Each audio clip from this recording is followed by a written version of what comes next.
So hi welcome back to our channel. And இன்னைக்கு நம்ம வந்துட்டு ப்ராஃபிட் அண்ட் லாஸ், அதாவது லாபம் நஷ்டம் தான் பார்க்க போகிறோம். ஸோ இதில் வந்துட்டு மோஸ்ட்லி ப்ராஃபிட் அண்ட் லாஸ்ட்டில் பர்சன்டேஜோட பார்ட் 2 ஆகும். ஓகேங்களா? ஸோ பர்சன்டேஜ் நம்ம முன்னாடி பார்த்துட்டோம், அதனால தான். ஸோ அந்த பர்சன்டேஜ் தெரியுது அப்படின்னா நமக்கு ப்ராஃபிட் அண்ட் லாஸ் ரொம்ப ஈஸி, சிம்பிளாக தான் இருக்கும். ஓகேங்களா? ஸோ இப்போ ஸ்டார்ட் பண்ணிடலாம். ஃபர்ஸ்ட் இந்த வீடியோவில் வந்துட்டு பார்ட் 1ல் ஃபுல்லாக பேசிக்கு ஃபார்முலாஸ், ப்ராஃபிட் அண்ட் லாஸ்னால் என்ன, பர்சன்டேஜ் கேட்டால் எப்படி கண்டுபிடிக்கலாம் அப்படிங்கிற ஃபார்முலாஸ் மட்டும் தான் பார்க்க போகிறோம். ஓகேங்களா? ஸோ ஃபர்ஸ்ட் பாருங்க, அடக்க விலை. இந்த டேர்ம்ஸ் எல்லாம் நமக்கு தெரிஞ்சிருச்சு அப்படின்னா சம் ரொம்ப ஈஸியாக இருக்கும். நிறைய பேருக்கு ப்ராஃபிட்டா லாஸான்னு கண்டுபிடிக்க தெரியும், இல்லை அடக்க விலைனா என்ன, காஸ்ட் ப்ரைஸ்னா என்னங்கிறது தான் கன்ஃபியூஸ் ஆகிடும். ஓகேங்களா? ஸோ அதனால அது என்னன்னு ஃபர்ஸ்ட் தெரிஞ்சுக்கலாம்.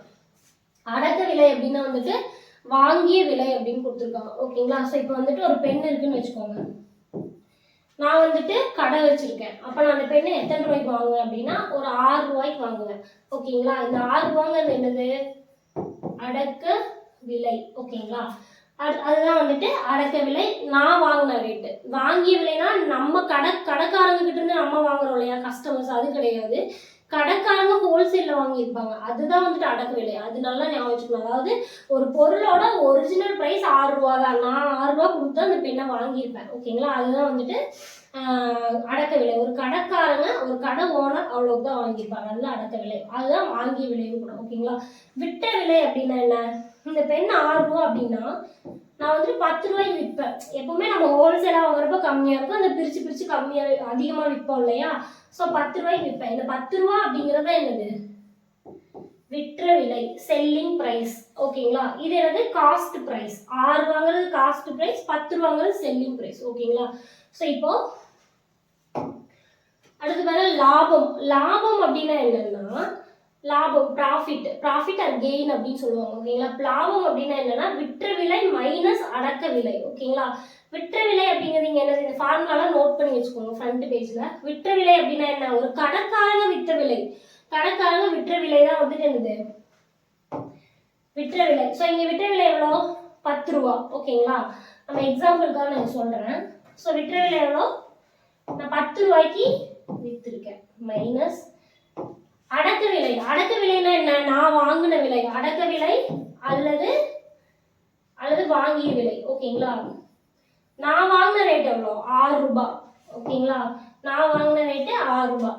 அப்போ எனக்கு எவ்வளோ லாபம் பார்த்தாலே தெரியுதா? நான் 6 ரூபாய்க்கு வாங்கிட்டு 10 ரூபாய்க்கு விற்கிறேன். அப்போ எனக்கு எவ்வளோ லாபம்? 10 ரூபா மைனஸ் 6 ரூபான்னு போட்டோம்னா எனக்கு 4 ரூபாய் லாபம். ஓகேங்களா? அதுதான் ஃபார்முலா. ஸோ இது ஃபார்முலாவே மனப்பாடம் பண்ணணும்னே இல்லை. எப்படின்னு புரிஞ்சிச்சுன்னா சப்போஸ் மறந்தா கூட ரொம்ப ஈஸியாக போட்டுடலாம். இப்போ எதுக்கு இவ்வளோ கான்செப்ட் எக்ஸ்பிளைன் பண்ணுறேன் அப்படின்னா, என்னன்னு ஃபர்ஸ்ட் தெரிஞ்சுட்டீங்க. அடக்க விலைனா என்ன, விற்ற விலைனா என்ன, லாபம்னா என்ன அப்படிங்கிறத ரியல் லைஃப் கூட அப்ளை பண்ணி தெரிஞ்சுட்டீங்கன்னா நாளைக்கு ஏதாவது கொஸ்டின் கேட்குறப்ப ட்விஸ்டடாக கேட்டாங்கன்னா ஈஸியாக இருக்கும். நிறைய ஸ்டூடெண்ட் நம்ம கிட்ட கேட்குறது ஷார்ட்கட் சொல்லி கொடுங்க, ஷார்ட்கட் சொல்லி கொடுங்க. ஷார்ட்கட்னா என்ன தெரியுமா?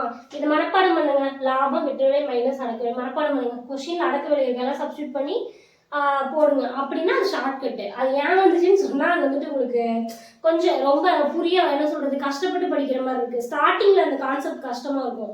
அந்த கான்செப்ட் தெரியுதுன்னா இப்போல்லாம் வந்துட்டு டைரக்ட் கொஸ்டின்ஸே எக்ஸாம்ஸில் கேட்குறதுல எல்லாமே வந்துட்டு ட்விஸ்டட் தான். ஸ்டாண்டர்ட் கொஸ்டினோட ஸ்டாண்டர்ட் இம்ப்ரூவ் பண்ணிட்டாங்க. அப்போ கான்செப்ட் தெரியாமல் ஷார்ட்கட் வச்சு நம்ம எதுவுமே பண்ண முடியாது.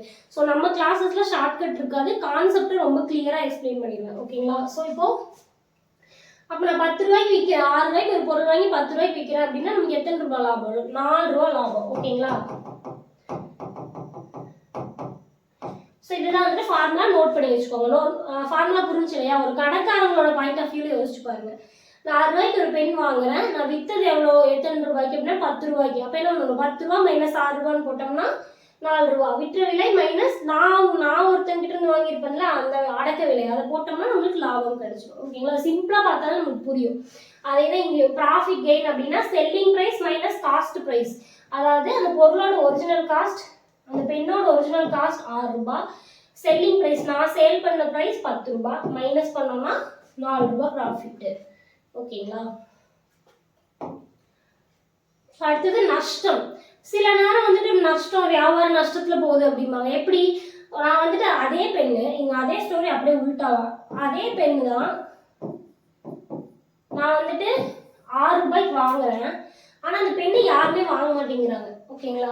ஸோ அந்த பெண்ணு வந்துட்டு மார்க்கெட்ல போக மாட்டேங்குது. அப்போ நான் என்ன பண்ணுவேன்னா, அட்லீஸ்ட் போட்ட காசையாவது எடுக்கலாம்னு சொல்லிட்டு 6 ரூபான்னு சொல்கிறேன், அப்போ யாருமே வாங்கல. சரின்னு சொல்லிட்டு 5 ரூபாய்க்கு விற்கிறேன், வந்த வரைக்கும் லாபம்னு சொல்லிட்டு நான் 6 ரூபாய்க்கு வாங்குறேன். ஓகேங்களா, அடக்க விலை அல்லது வாங்கிய விலை. நான் வாங்கினது எவ்வளோக்கு? Cost price. ஆனால் அது யாருமே வாங்கல, அந்த பெண்ணு வந்துட்டு சேல் ஆக மாட்டேங்குது. ஓகேங்களா, ஸோ அப்போ நான் என்ன பண்ணுறேன்னா, சரி கம்மி பண்ணியே விற்கலாம், கம்மி பண்ணால் யாராவது வாங்கிப்பாங்க, கம்மி ரேட்டுக்குன்னு சொல்லி எல்லாரும் விற்று வாங்கிட்டாங்க. ஓகேங்களா, ஸோ அப்படி என்னது? செல்லிங் ப்ரைஸ், விற்ற விலை. ஓகேங்களா, இப்போ எனக்கு இதில் வந்துட்டு லாபமா நஷ்டமா? நான் 6 ரூபாய்க்கு வாங்கி 5 ரூபாய்க்கு விற்கிறேன், நான் போட்ட காசே எடுக்க முடியல. எத்தனை ரூபா? 1 ரூபாய் எனக்கு அது நஷ்டம், அதுதான் வந்துட்டு லாஸ். ஓகேங்களா, ஸோ அடக்க விலை இதில் எவ்வளோ? நான் 6 ரூபாய்க்கு வாங்குறேன், அந்த பெண்ணு சேலே ஆகலான்னா நான் கம்மி ரேட்டுக்கு விற்றுட்டேன், ஸோ நஷ்டம். 6 - 1 5 போட்டால் எவ்வளோ? 1 ரூபாய் நஷ்டம். ஓகேங்களா, இதுதான் வந்துட்டு நஷ்டம். இதையும் வந்துட்டு ஃபார்முலா நோட் பண்ணிக்கோங்க. அடுத்தது சதவீதம். சதவீதமும் ஒண்ணுமே இல்லை. ஸோ இப்போ லாபம், லாபம் என்ன? அதே பெண்ணு தான். பெண் வந்துட்டு 6 ரூபாய்க்கு வாங்குறேன். ஓகேங்களா, 10 ரூபாய்க்கு விற்கிறேன்.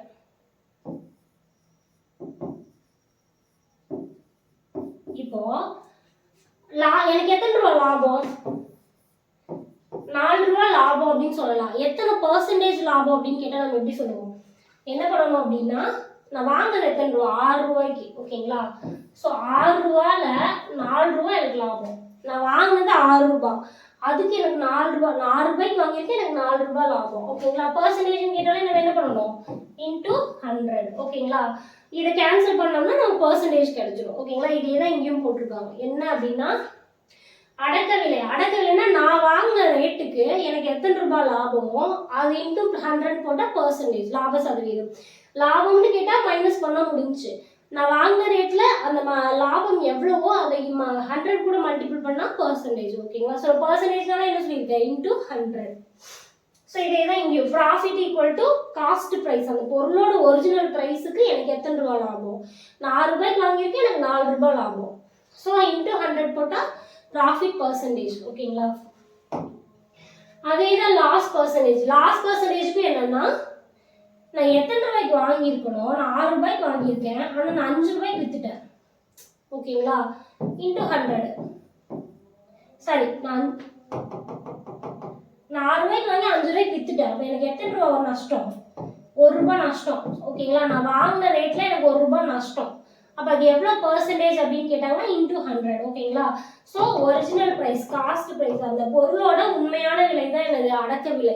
அந்த அடக்க விலைக்கு எனக்கு எத்தனை ரூபாய் நஷ்டமோ இன்டூ 100 போட்டால் பெர்சன்டேஜ். ஓகேங்களா, நஷ்டத்துக்கும் அதே தான், லாபத்துக்கும் அதே தான். லாப சதவீதம் கேட்டால் மேலே லாபத்தை போடணும், நஷ்ட சதவீதம் கேட்டால் மேலே நஷ்டத்தில் போடணும், அவ்வளோதான். ஓகேங்களா, ஸோ நஷ்ட வேல்யூ கண்டுபிடிச்சு போடணும். நஷ்டத்துக்கு ஃபார்முலா என்னது? விற்ற விலை மைனஸ் அடக்க விலை. லாபத்துக்கு ஃபார்முலா என்ன? அடக்க விலை மைனஸ் விற்ற விலை. அப்படியே உள்டாவா வரும். ஓகேங்களா, ஸோ இதில் வந்து இந்த காஸ்ட் ப்ரைஸுங்கிறது ரொம்ப முக்கியம். அடக்க விலை. ஓகேங்களா, இது ரொம்ப முக்கியம். நீங்கள் வந்துட்டு இந்த இடத்துல விற்ற விலை போடக்கூடாது. வித்த விலைங்கிறது நான் கஸ்டமர் கிட்ட ஒரு 4 ரூபாய்க்கு வாங்கிட்டு அந்த பொருளோட ரேட் 10 ரூபா நான் சொல்லி விற்கிறேன், அது ஒரிஜினல் ப்ரைஸா கிடையாது. அப்போ அதை வந்து நீங்கள் எழுதக்கூடாது. நான் 10 ரூபான்னு சொல்கிறேன்னா அது வந்து நான் சொல்கிறேன், நான் ஃபிக்ஸ் பண்ணுற ரேட்டு. ஆனால் அது உண்மையான ரேட் எவ்வளவோ அதுதான் இங்கே வரணும். ஓகேங்களா, ஸோ அதை மட்டும் பார்த்துக்கோங்க பெர்சன்டேஜ்க்கு. ஸோ அடுத்தது இனி ஒரு ஃபார்முலா, விற்ற விலைக்கு ஃபார்முலா. ஓகேங்களா, ஸோ விற்ற விலைக்கு வந்து கேட்குறாங்க அப்படின்னா, விற்ற விலை கேட்டால் ஈஸியாகவே கண்டுபிடிச்சிடலாம். லாபம் அதெல்லாம் கொடுத்தாங்கன்னா, சப்போஸ் லாபத்தை லாபமாக கொடுக்காம சதவீதமாக கொடுத்துட்டாங்கன்னு வச்சுக்கோங்க. லாபத்தை சதவீதமாக கொடுத்துட்டாங்க அப்படின்னா விற்ற விலை ஈக்குவல் டு, விற்ற விலை அப்படிங்கிறது என்னது? ஒரு கஸ்டமருக்கு நான் ஃபிக்ஸ் பண்ணி விற்கிற ரேட்டு 10 ரூபாய், அதுதான் விற்ற விலை. ஓகேங்களா, ஈக்குவல் டு 100 + லாப சதவீதம் divided by 100 into original price, அடக்க விலை, காஸ்ட் ப்ரைஸ். ஓகேங்களா, ஸோ நான் எத்தனை ரூபாய்க்கு விற்கிறனோ அந்த ரேட் வந்துட்டு 100 + லாப சதவீதம் டிவைடட் பை 100 இன்டூ அடக்க விலை. இதுதான் ஃபார்முலா. இந்த ஃபார்முலா நீங்கள் கொஞ்சம் மெமரைஸ் பண்ணுற மாதிரி இருக்கும், பட் இது ரொம்ப இம்பார்ட்டன்ட் ஃபார்முலா, நோட் பண்ணிக்கோங்க. ஓகேங்களா, இதே தான் இங்கே selling price equal to 100 + profit percent divided by 100 into cost price. இதே ஃபார்முலாவை நஷ்ட சதவீதம் கொடுத்துட்டாங்க. நம்மளுக்கு கொஸ்டின் வந்து லாப சதவீதம் கொடுத்தாங்கன்னா ப்ளஸ் போட்டு இதே ஃபார்முலா எழுதுங்க. நஷ்ட சதவீதம் கொடுத்தாங்க அப்படின்னா மைனஸ். ஓகேங்களா, கொஸ்டின்ல லாப சதவீதம் கொடுத்து விற்ற விலை கேட்குறாங்க அப்படின்னா ப்ளஸ் போடணும். நஷ்ட சதவீதம் நஷ்டம்னாலே என்ன மைனஸ் தானே ஆகும், அப்போ மைனஸ். ஓகேங்களா. ஸோ அடுத்தது தள்ளுபடி. தள்ளுபடினா என்ன? இப்போ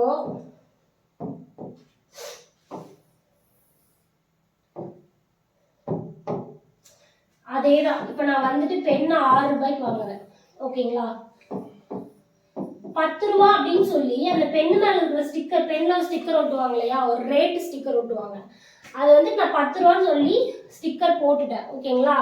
ஆனா இந்த 10 ரூபால இருந்து ஒரு 10% டிஸ்கவுண்ட் அப்படின்னு நான் சொல்றேன். ஓகேங்களா. நான் வாங்கின ரேட் எவ்வளோ, காஸ்ட் பிரைஸ், அடக்க விலை எவ்வளோ, 6 ரூபாய். ஓகேங்களா. நான் விற்கிற விலை எவ்வளோ, 10 ரூபா. ஓகேங்களா. 10 ரூபாங்க விற்கிற விலை கிடையாது, நான் நோட் பண்ணியிருக்கேன் அந்த பெண்ணு மேல இதுதான் ரேட் அப்படின்னு போட்டிருக்கேன். ஓகேங்களா. இப்போ நான் என்ன சொல்றேன்னா டிஸ்கவுண்ட் கொடுக்குறேன் உங்களுக்கு, கஸ்டமருக்கு வந்து நான் டிஸ்கவுண்ட் கொடுக்குறேன். ஓகேங்களா. இந்த பெண்ணு வந்துட்டு, இந்த பெண் யாரெல்லாம் வாங்குறாங்களோ இந்த பெண்ணுக்கு 10% டிஸ்கவுண்ட் அப்படின்னு சொல்றேன். ஓகேங்களா. அப்போ 10 ரூபாய்க்கு 10% டிஸ்கவுண்ட். ஓகேங்களா. 10 ரூபாய்க்கு 10% டிஸ்கவுண்ட் அப்படின்னா எவ்வளோ வரும், 1 ரூபா டிஸ்கவுண்ட். ஓகேங்களா. 1 ரூபா டிஸ்கவுண்ட் அப்படின்னா 10 மைனஸ் 1, 10 ரூபாயில இருந்து 1 ரூபா டிஸ்கவுண்ட் ஆச்சு அப்படின்னா நமக்கு எவ்வளோ வரும், 9 ரூபா. 9 ரூபாய்க்கு நான் அந்த பெண்ணை விற்பேன். அதை தான் வந்துட்டு 9 ரூபாய்க்கு விற்கிறேன் அப்படின்னு டேரக்டா சொல்லாம அந்த பெண்ணோட ரேட் 10 ரூபா தான், உங்களுக்கு 10% டிஸ்கவுண்ட் போட்டு உங்களுக்கு 9 ரூபாய்க்கு விற்கிறேன் அப்படின்னு சொல்றேன். இப்போ எண்ட் ஆஃப் த டே எனக்கு ப்ராஃபிட் தான். ஏன்னா 9 ரூபாய்க்கு நான் விற்கிறேன், நான் வாங்கின ரேட் எவ்வளோ, 6 ரூபா. எப்படி பார்த்தாலும் எனக்கு 3 ரூபா ப்ராஃபிட் தான். அந்த பெண்ணு சேல் ஆகலைங்கிறதுக்காக நான் டிஸ்கவுண்ட் மாதிரி போட்டு விற்கிறேன். ஓகேங்களா. ஸோ இதுதான் டிஸ்கவுண்ட். இப்போ பாருங்க, விற்ற விலை. விற்ற விலை அப்படின்னா என்ன, நான் விற்கிறதுக்கு ரெடி பண்ணி வச்சிருக்க விலை, நான் ஃபிக்ஸ் பண்ணியிருக்க விலை, இதுதான் விற்ற விலை. குறித்த விலை அப்படின்னா மார்க்கெட் பிரைஸ். ஓகேங்களா. மார்க்கெட் பிரைஸ் அப்படின்னா என்னன்னா, பென் நான் சொன்னேன் இல்லையா, பென்ல வந்துட்டு ஸ்டிக்கர்ல இந்த பென் இருக்கு, இந்த பெண்ணு மேல பிரைஸ் ஸ்டிக்கர்ல நோட் பண்ணியிருக்காங்க, அதுதான் மார்க்கெட் பிரைஸ். ஓகேங்களா. ஸோ இதுதான் வந்துட்டு மார்க்கெட் பிரைஸ். இப்போ நான் இங்க 10 ரூபான்னு சொன்னேன் இல்லையா, இந்த 10 ரூபா அப்படிங்கிறது வந்துட்டு மார்க்கெட் பிரைஸ். ஏன்னா அந்த பெண்ணு மேல நான் மார்க் பண்ணி வச்சிருக்கேன் குறித்த விலை. ஓகேங்களா. ஸோ அந்த ஒரு பொருள் மேல ஸ்டிக்கர் போட்டு ஒட்டி வச்சிருப்பாங்க இல்லையா, குறிச்சு வச்சிருப்பாங்க இல்லையா, அதுதான் குறித்த விலை. மைனஸ் தள்ளுபடி. ஓகேங்களா. என்னன்னா இப்போ இந்த பெண்ணில் 10 ரூபான்னு நான் எழுதி வச்சிருக்கேன், உங்களுக்கு நான் 1 ரூபாய் தள்ளுபடி தரேன் அப்படின்னு சொல்றேன். அப்போ 10 ரூபாயிலிருந்து 1 ரூபா போச்சுன்னா எல்லாம் 9 ரூபா. அப்போ நான் எத்தனை ரூபாய்க்கு விற்பேன், 9 ரூபாய்க்கு விற்பேன். ஓகேங்களா. 10 ரூபான்னு அந்த பெண்ணில் ஸ்டிக்கர்ல எழுதியிருக்கேன், 1 ரூபாய் தள்ளுபடி பண்றேன், 10 மைனஸ் 1 9 ரூபாய்க்கு விற்கிறேன். இதுதான் வந்துட்டு தள்ளுபடி. ஓகேங்களா. புரிஞ்சுங்களா. இப்போ தள்ளுபடியை சதவீதமா கேட்குறாங்க. ஸோ கசகசன்னு இருக்கும்போது எல்லாத்தையும் ரிமூவ் பண்ணிடுறேன், நீங்க இந்த ஃபார்முலாவை கரெக்டாக நோட் பண்ணிக்கோங்க. ஓகேங்களா. அடுத்தது தள்ளுபடி சதவீதமா கேட்குறாங்க அப்படின்னா குறித்த விலை. இங்க கீழே என்ன வரணும், குறித்த விலை. இந்த இடத்துல அடக்க விலை வரக்கூடாது. ஏன்னா நான் எத்தனை ரூபா நோட் பண்ணியிருக்கேன், கஸ்டமரை பொறுத்த வரைக்கும் அதோட ஒரிஜினல் ரேட் தெரியாது. நான் 1000 ரூபான்னு சொன்னா அந்த பொருளோட விலை 1000 ரூபா தான் கஸ்டமர் பொறுத்த வரைக்கும். ஓகேங்களா. நான் 2000 ரூபான்னு சொன்னாலும் அவங்க நம்பிதான் ஆகணும். அது வந்து நீங்க நான் ஸ்டிக்கர்ல ஒட்டி வச்சிருப்பேன். ஒரு ட்ரெஸ்னா அந்த ஸ்டிக்கர் ஒட்டுறாங்க இல்லையா, அந்த ஸ்டிக்கர்ல என்ன ரேட்டோ அதான் ரேட்டு, அதுல இருந்து தானே டிஸ்கவுண்ட் பண்ணுவாங்க. ஸோ இது வந்து எனக்கு ஸ்டிக்கர்னு சிம்பிளா ஞாபகம் வச்சுக்கோங்க. மார்க்கெட் பிரைஸ், அந்த பொருள் மேல இருக்கிற டேக் பிரைஸ், அந்த பிரைஸுக்கு எத்தனை ரூபாய் தள்ளுபடி அப்படின்னு போட்டு இன்ட்டு 100 போட்டோம்னா தள்ளுபடி சதவீதம் கிடைக்கும். எப்பவுமே சதவீதம் கேட்டா இன்ட்டு 100 தான். எதுக்கு அப்படிங்கறது பாத்துக்கணும், இந்த குறித்த விலைக்கு தான் இந்த தள்ளுபடி. நான் வாங்கின விலை அடக்க விலைக்கு கிடையாது. அடக்க விலை கஸ்டமர் ஃபர்ஸ்ட் ஆஃப் ஆல் தெரியவே தெரியாது. ஓகேங்களா. ஸோ ஸ்டிக்கர் என்ன ரேட் இருக்கோ அந்த ரேட்டுக்கு 10 ரூபாய் தள்ளுபடி பண்றோம் அப்படின்னா அதோட பர்சன்டேஜ் தான் தள்ளுபடி சதவீதம். ஓகேங்களா.